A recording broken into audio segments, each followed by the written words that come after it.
आपको परमेश्वर की जरूरत है तब भी जब आप ब्लेस्ड हैं, तब भी जब आपको ब्लेसिंग की जरूरत है।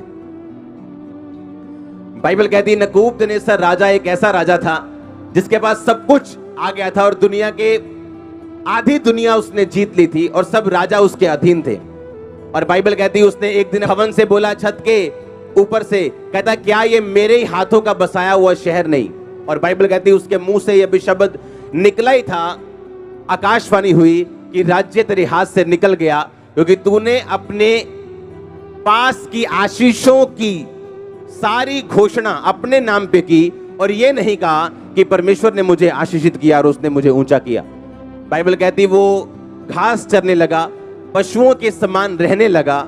मैं आपको जो ये चीज बताना चाहता हूं, अगर परमेश्वर का फेवर आपकी लाइफ पे नहीं है, आप ट्रबल में हो। चाहे आप आशीषित हो, चाहे आप नहीं हो, अगर उसका फेवर आप पे है तो मैं आपको बताना चाहता हूं क्या होगा आपके साथ। फेवर किसे बोलते हैं? फेवर का मतलब परमेश्वर की कृपा, उसका अनदेखा हाथ अगर आपकी लाइफ के ऊपर है।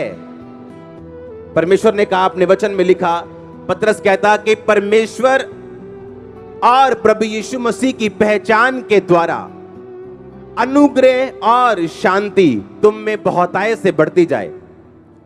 आज आपके पास जितनी आशीष है, आप उसी के काबिल हो तो उतनी है। परमेश्वर आपको आपकी कैपेसिटी से ज्यादा नहीं देना चाहता, क्योंकि आप उसे संभाल नहीं सकते।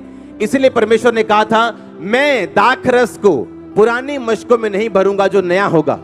नया दाखरस नई मशकों में भरा जाएगा और पुराना वाला पुराने में भरा जाएगा। ऐसा ना हो कि नया दाखरस जब पुरानी मशक में जाए वो उसे फाड़ दे, क्योंकि जो पुरानी मशकें होती थी वो चमड़े की होती थी और टाइट हो जाती थी। जब पुरानी होती थी, लचकीली नहीं होती थी, और जब नया दाखरस उनमें डाला जाता था तो वो मशकें फट जाती थी, क्योंकि वो लचकीली नहीं होती थी।